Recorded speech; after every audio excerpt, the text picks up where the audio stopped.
Hola, hola, ¿qué tal?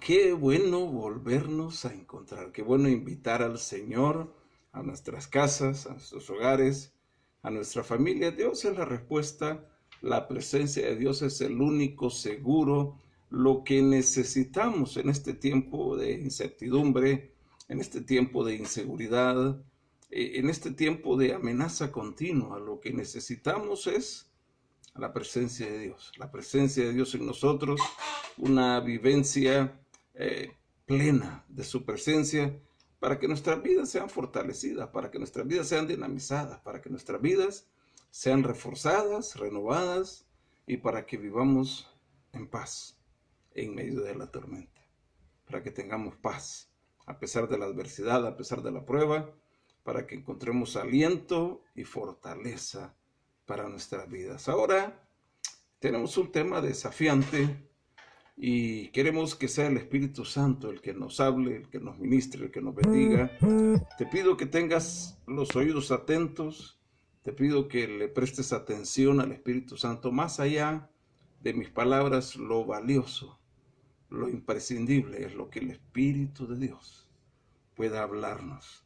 Siempre para cambiar se necesita cambiar conceptos, algunos paradigmas, algunas premisas, algunas presunciones que a lo mejor no están del todo bien y que están rigiendo nuestra vida y que quizás no sean lo mejor que debemos de aplicar. Entonces es el Espíritu Santo el que trae convicción. A través de la palabra, el Espíritu de Dios es el que trae la convicción que necesitamos para ese cambio, para esa transformación, para esa renovación y para vivir a plenitud. Soy diseño exclusivo. ¿Cómo en este tiempo se hace alarde de aquellas personas que tienen la capacidad monetaria de comprarse un diseño exclusivo de un vestido, de un pantalón? Hasta hay jeans de diseñador y en este tiempo hay cubrebocas de diseñador. Es exagerado, pero claro, como es un diseño exclusivo, el precio no es módico, no es barato.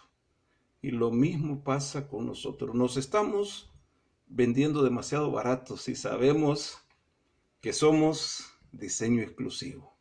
Di conmigo en esta noche, no soy barato, no soy barato. Tengo características que me hacen único, que me hacen original y que me ponen en una mejor posición para que pueda vivir mi vida en una forma diferente. Cuando no conocemos la calidad, la estructura y las funciones especiales que tiene ese diseño original, ese diseño único, ese diseño exclusivo, entonces generalmente lo subutilizamos, no lo valoramos y muchas veces queremos cambiarlo, ¿verdad? Queremos cambiarlo y ya cuánto ganan los cirujanos estéticos, ¿verdad?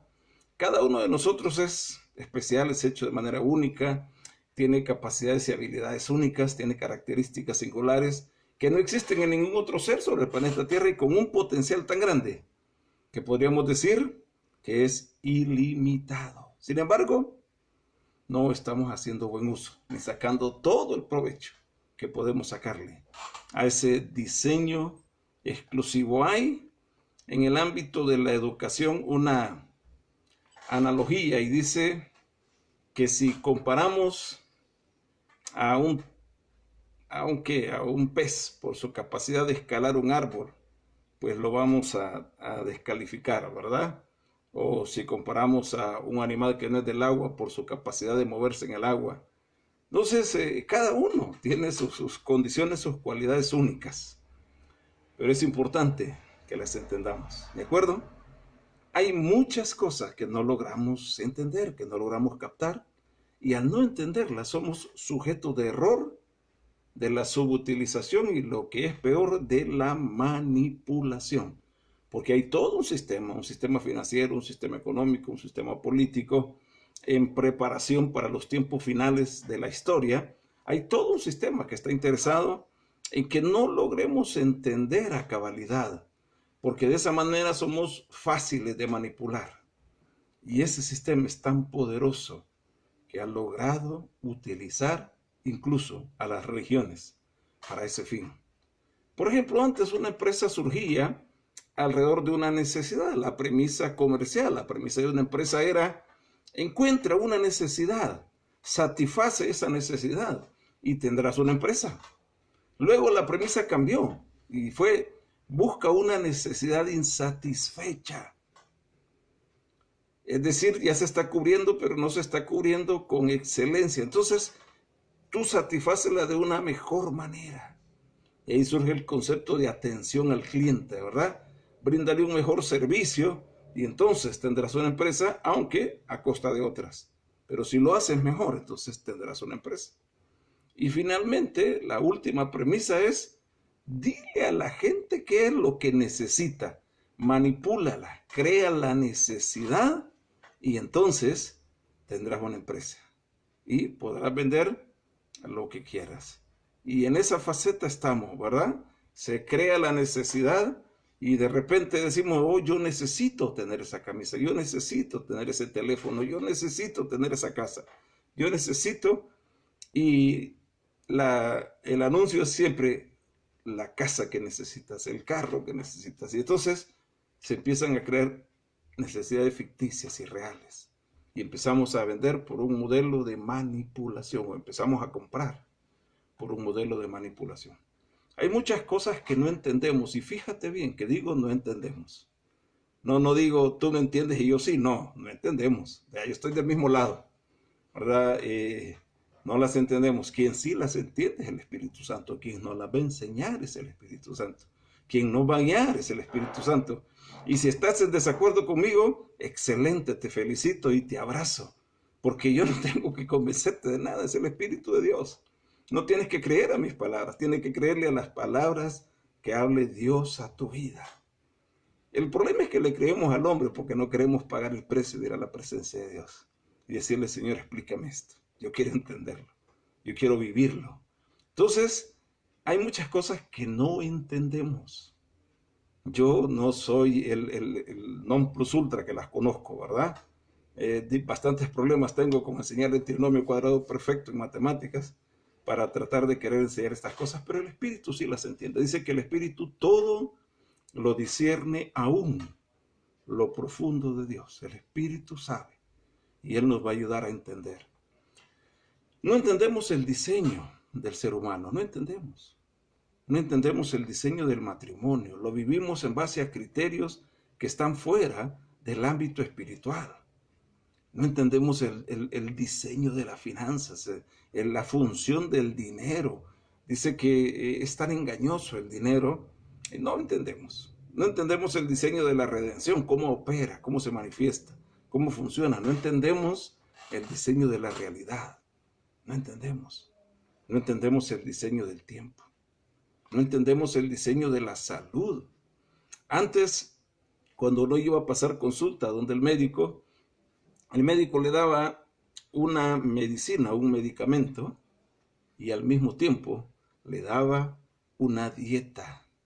Decía: ok, se toma esta medicina, pero tenga cuidado de comer esto, comer tal cosa, comer verduras, comer... Y trataba. Ahora no, ¿verdad? Ahora el médico bueno es aquel que me da un montón de medicamentos y pastillitas de un color y de otro. Y ya no hay una atención a la salud, sino una atención a resolver un problema nada más. No entendemos el diseño de la educación. Si entendiéramos el diseño de la educación, no se la dejaríamos al Estado, sino que seríamos nosotros, porque no hablo de impartir conocimiento, hablo de educar, ¿verdad? Las escuelas imparten conocimiento, las universidades imparten conocimiento, que posiblemente no lo podamos hacer nosotros, pero educar sí. Somos los padres los que tenemos que educar, y no va a ser ni la iglesia ni el colegio. Sí, la vida lo hace, pero cobra una cuota bien alta, es muy cara la cuota que hay que pagar, pero la vida nos educa, solo que a veces se nos va la vida en el proceso. Ya cuando se están acabando los abriles empezamos a entender. No entendemos el diseño de la autoridad, el diseño del pensamiento, no entendemos el diseño de los sentimientos y de las emociones, no entendemos el diseño de la palabra y sobre todo no entendemos el diseño de la vida. Y con la ayuda de Dios vamos a buscar incursionar en algunas de estas áreas Sería lindísimo hablar de todas, pero necesitaríamos muchísimo tiempo.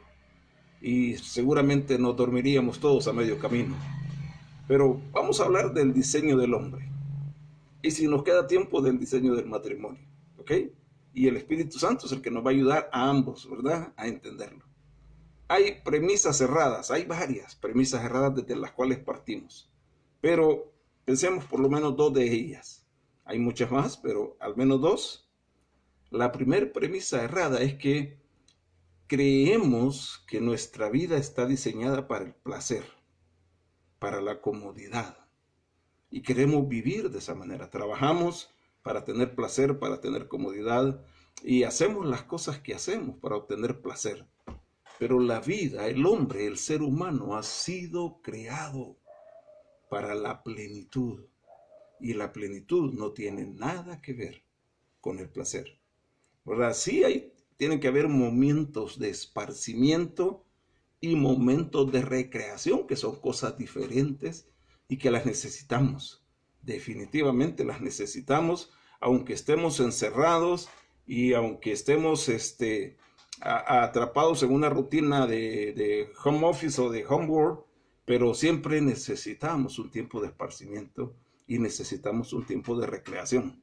Y estos momentos de compartir la verdad de Dios deberían ser tiempos de recreación, tiempos donde nos reencontramos con un propósito más grande que nosotros mismos y que nos ayuda a crecer.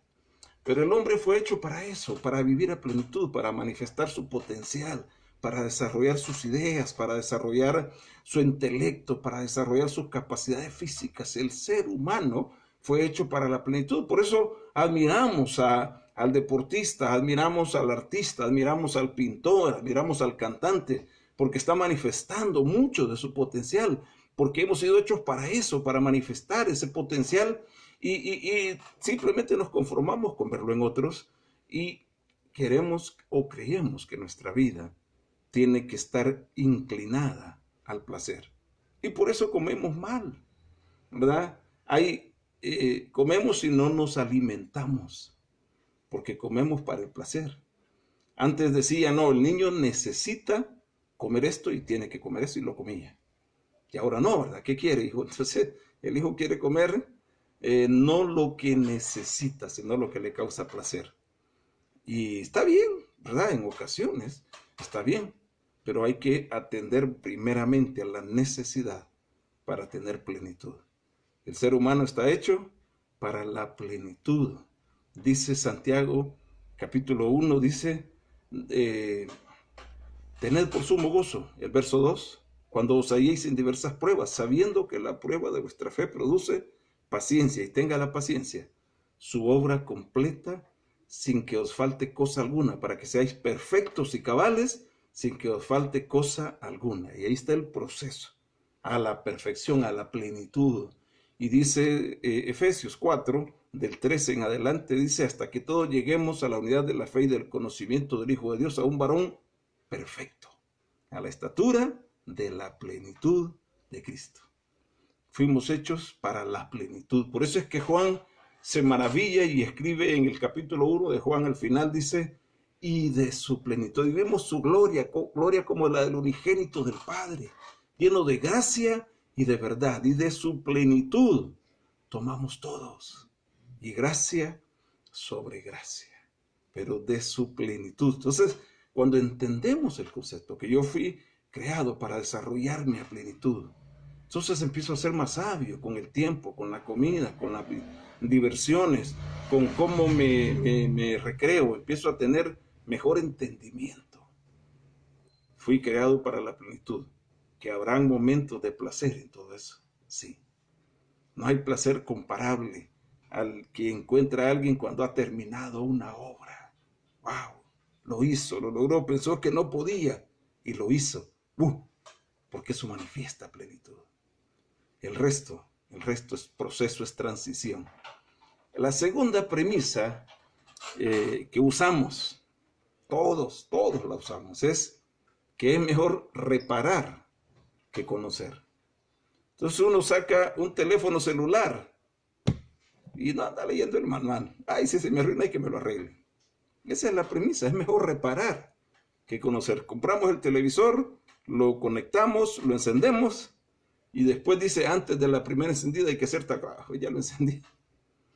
Y si se arregla hay que lo reparen. Entonces, esa premisa la traemos a la vida. Hay que Dios me repare a mí, ¿verdad? Que Dios me arregle.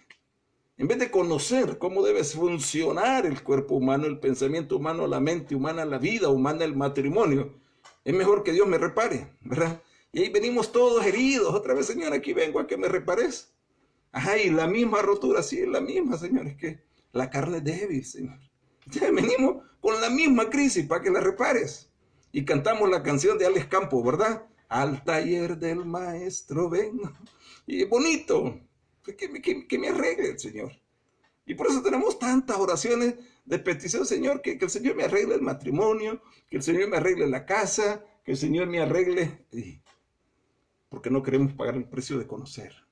Mejor que lo reparen. Traigamos al experto que lo repare. Y no queremos ser instruidos, ser enseñados. Y no queremos entender cuál debería ser el sendero, la ruta que deberíamos estar caminando para que nuestras vidas funcionen en todo su esplendor, en toda su plenitud. No es lo ideal, claro. Dios es amoroso, es un Padre amoroso y va a hacer lo posible por repararnos. Porque no es que sea complicado para Dios.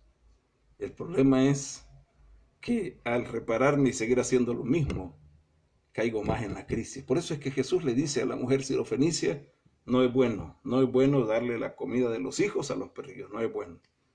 Porque el postrer estado de alguien que ha sido liberado, cuando no se encuentra con Dios, es peor, es peor. Entonces Dios no nos malcría y a veces es mejor no repararnos. Y a veces vamos heridos por la vida, porque tenemos lecciones que aprender, tenemos principios que aplicar, tenemos ideas que renovar y que desarrollar. Entonces, cambiemos la premisa. Es mejor conocer que reparar. Es mejor prevenir que lamentar. Es mejor ver de antemano. Dice, el sabio ve el mal y se aparta. No, nosotros queremos caer en la red, ser amarrados y que el Señor vaya y nos libere ahí. Que aparezca el superhéroe, ¿verdad? Tarzán, Batman, Spider-Man. Que aparezca un superhéroe, aunque sea el Chapulín Colorado, y que me vaya a liberar. Porque vi el mal y ni modo me fui, ¿verdad? Ay, que el Señor me ayude. No, no es así, ¿ok?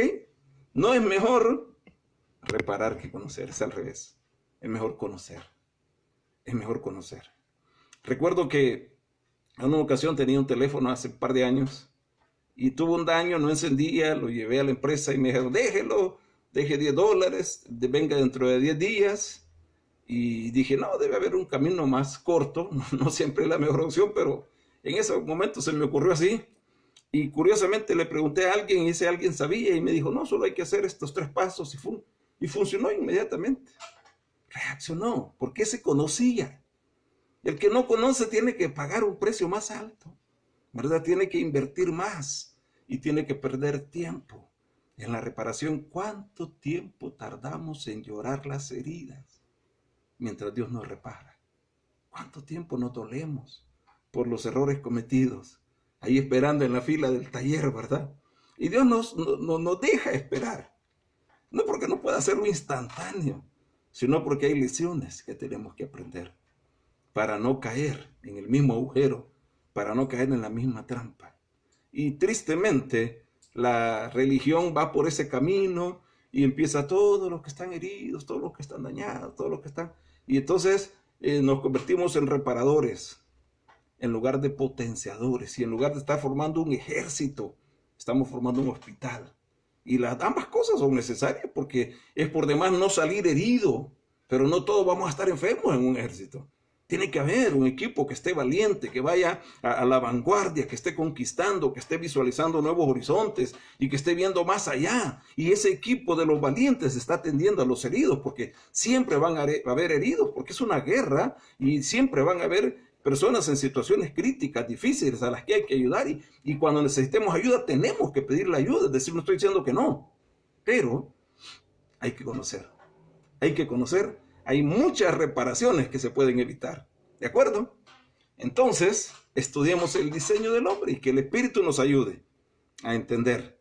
Aquí dependemos del Espíritu Santo, no de las palabras del hermano David. Dependemos del Espíritu Santo. ¿Ok?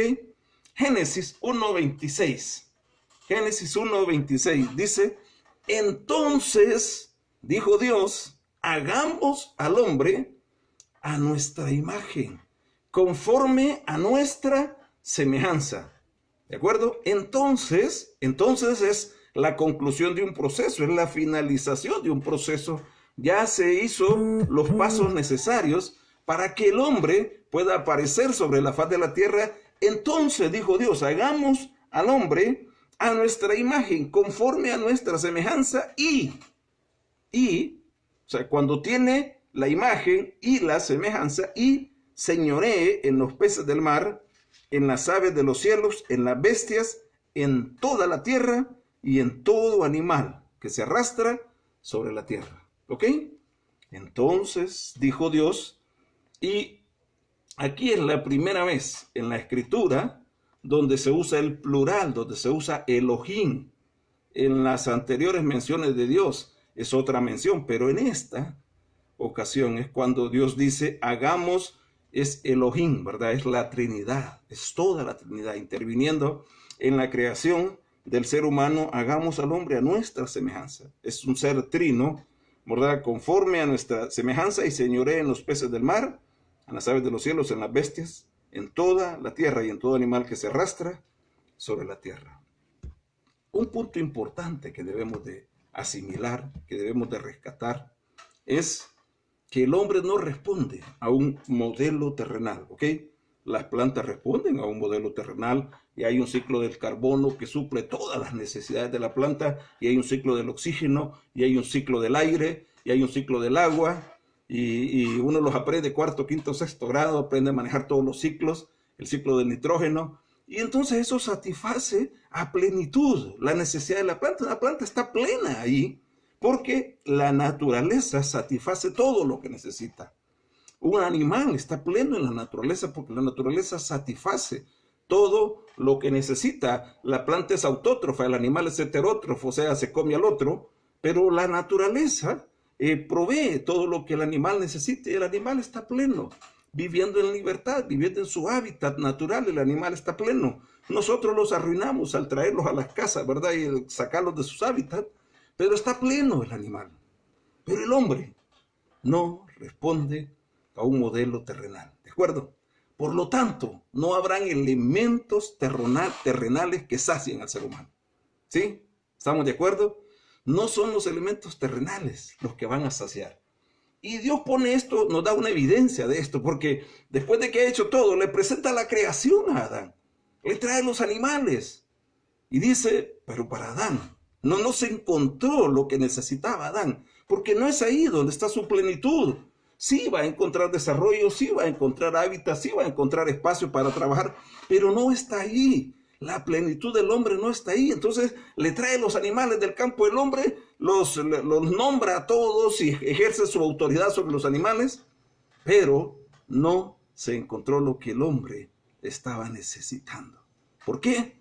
Porque las necesidades del hombre no son elementos terrenales. Y ahí empieza un problema complicado. Porque cuando yo pienso que mis necesidades son terrenales, entonces soy manipulable. Entonces soy, esta palabra es difícil, ¿verdad? Pero soy sobornable. El enemigo me puede comprar. Háganle una oferta que no pueda rechazar, decía Don Corleone, ¿verdad? Porque mi necesidad está ahí. Y de repente un vehículo, o de repente una casa, o de repente unos cuantos dólares, y ya yo entregué mi primogenitura por un plato de lentejas, porque pensé que mi necesidad era terrenal. Pero las necesidades del hombre no se sacian con lo terrenal. Cualquier cosa que el hombre anhele, que el hombre desee, terrenal, al final le va a dejar una sensación de vacío. ¿De acuerdo? Cualquier cosa que tú desees te va a dejar una sensación de vacío. Yo quiero hacer un viaje por Europa y entonces me sentiría pleno y das el viaje y te sentís vacío al final.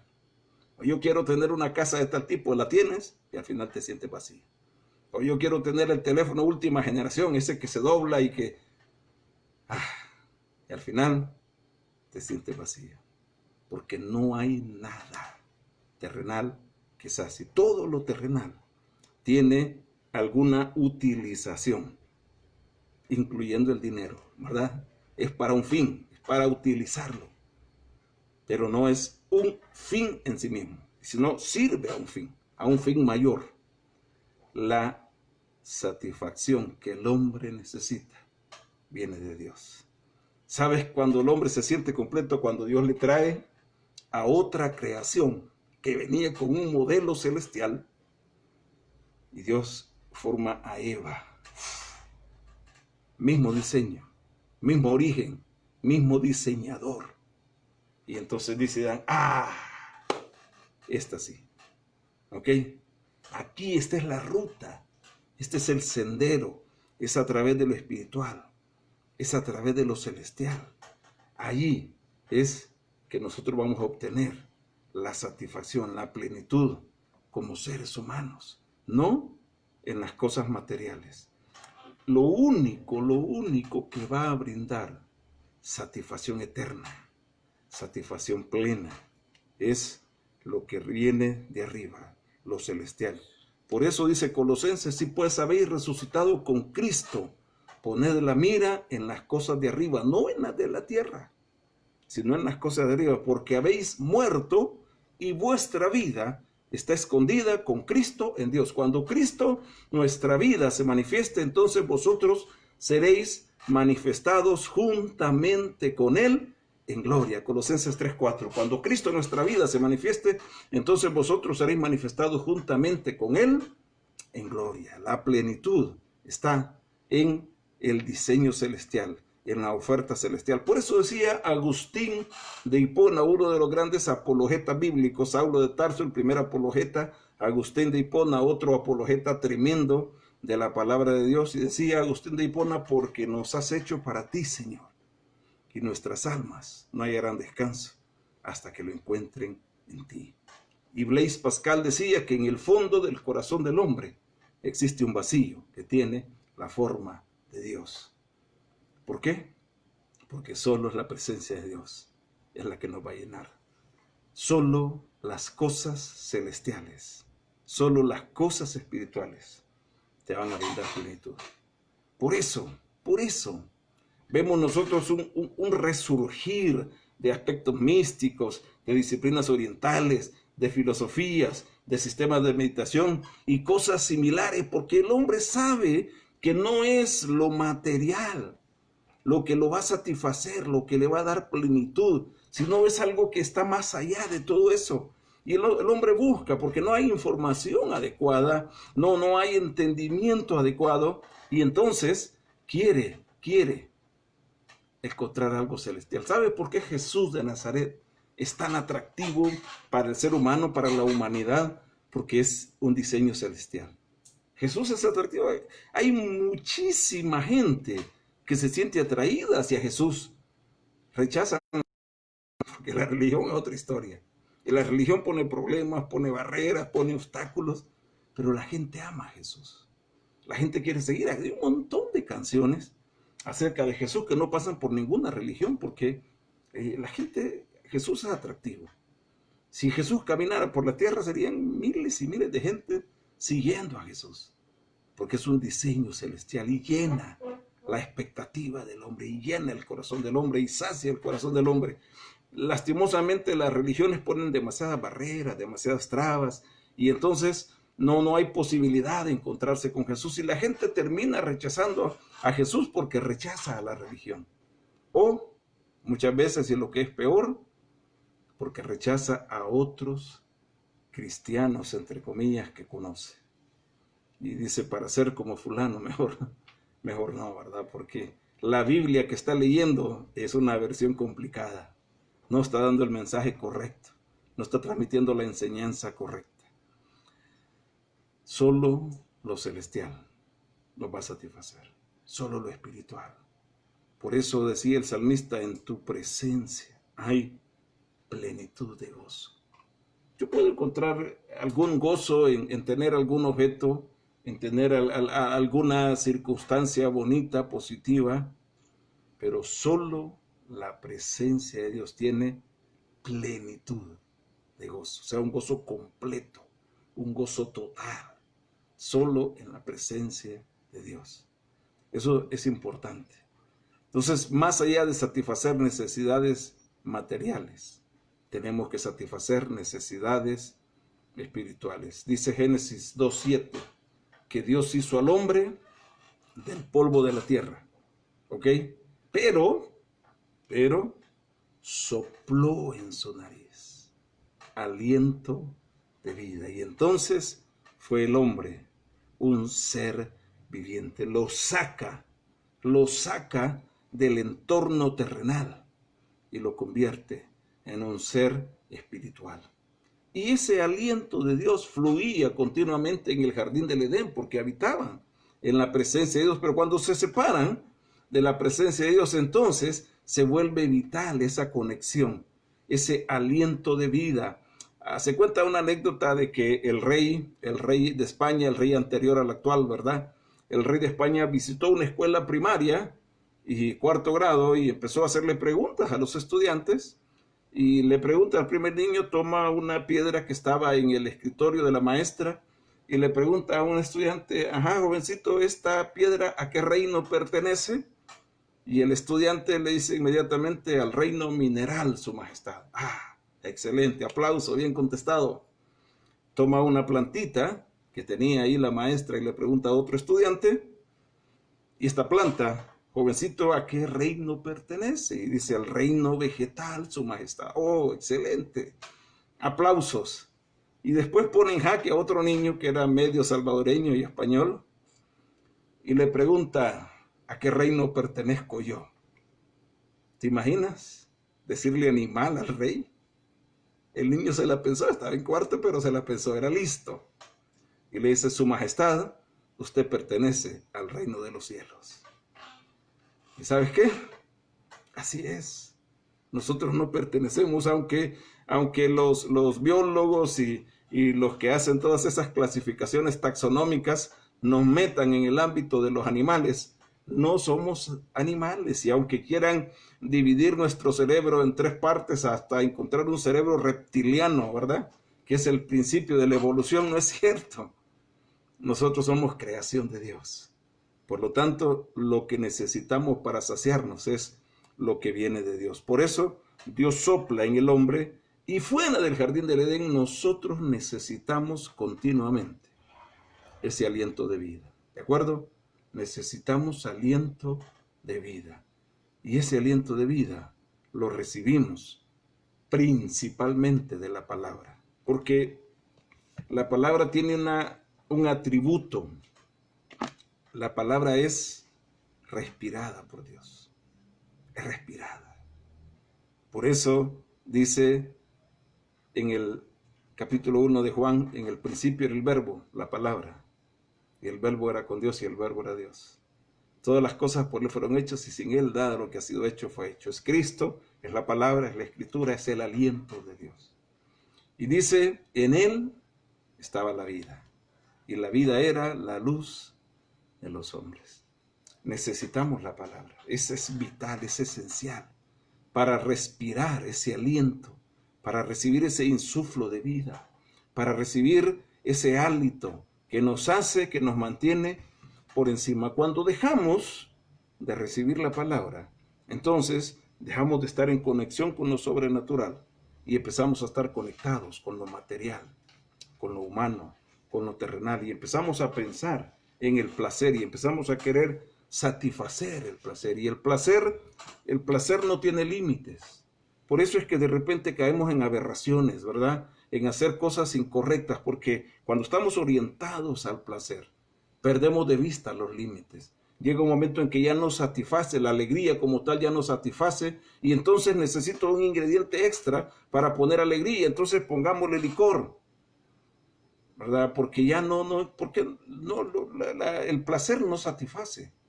Entonces le pongo licor, pero después el licor ya no satisface, pongámosle algo más, pongámosle drogas y después pongámosle desórdenes personales, y entonces vamos entrando en un sendero de nunca acabar, de nunca acabar. El que cae en ese callejón oscuro difícilmente sale de ahí, difícilmente, y no hay un pecado que sea peor que otro o más difícil que otro, no, todo es igual.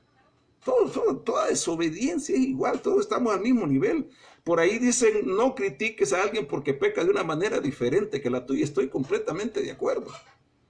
Por eso estamos hablando de una vida plena y de un potencial, de desarrollar ese potencial, de encontrarnos con el potencial que hay para la vida, para no perdernos, porque nos perdemos y nos vamos por otros senderos y nos dedicamos a hacer cosas que no convienen a la plenitud que el hombre necesita para su vida. Algunos nos enfocamos en el trabajo y nos metemos solo en el trabajo, y eso no es el diseño de Dios para el hombre, porque descuidamos los otros roles, los roles como padre, como esposo, como hijo, como hermano, y dejamos de hacer las cosas que tenemos que hacer, que nos convierten en comunidad, en seres gregarios, en seres que contribuyen a edificar un entorno, una ciudad, una familia, una empresa, un negocio, lo que sea, pero no nos quedamos atrapados solo en un área, en un rol. Cuando eso es como un escape, como querer huir, no funciona, ¿verdad? Como querer encontrar placer en eso, satisfacción en eso. El placer no tiene límites.